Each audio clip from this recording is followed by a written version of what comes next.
What's up? I'm IAMOBG for tastingskills.com. Welcome back to another video. All right, so today I have Kaiyo whiskey. This is the signature one.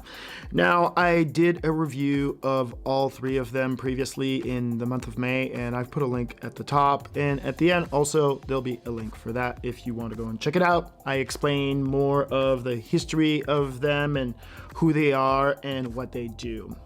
All right, so let's jump into this little whiskey here. First of all, Kaiyo means ocean, like I previously said. They're mostly known for aging everything in Mizunara oak. That is Japanese whiskey, and that oak is very expensive. You need really good cooperage to make really tight barrels because that oak usually leaks.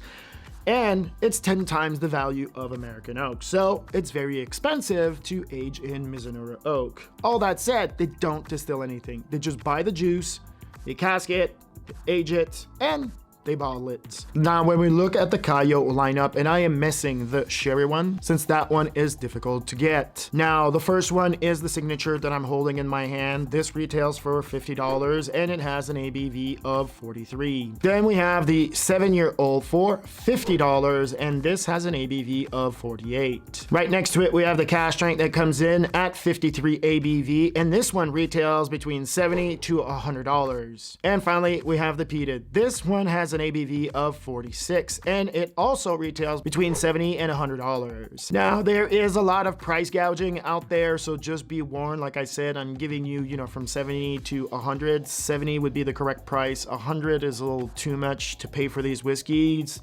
But let's look quickly at the tasting notes and try to understand, are they worth the actual money that they're asking for? But before that, do you want to taste like a pro? Head over to tastingskills.com, put your name and email into the magical yellow box, and I will send you my free 17-page guide to the fundamentals of tasting. But only that, if you want to get a sober hat or t-shirt when you're at checkout, just put the promo code IAMOBG and shipping will be free because it's on me. All right, now let's taste this Kaiyo signature Mizunara oak.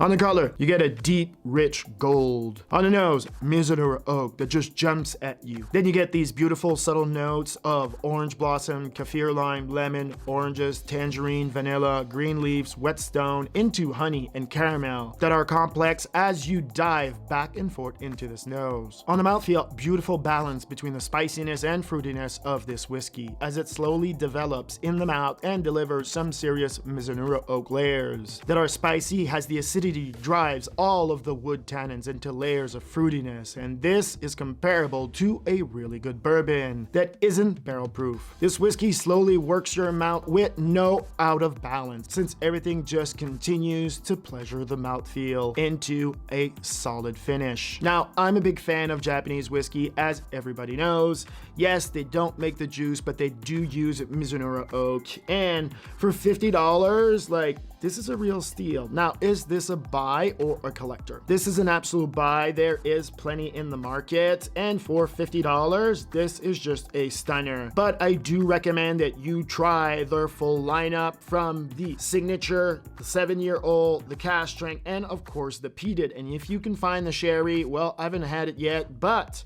please let me know if you know where there's some. Now, do I think that this is really good? Yes, it is. You should definitely try these side by side so you get a better understanding of how Mizunara oak actually works. At the same time, for the money, this is still very accessible compared to the Nikas and to Yamazaki and all the other Japanese craziness.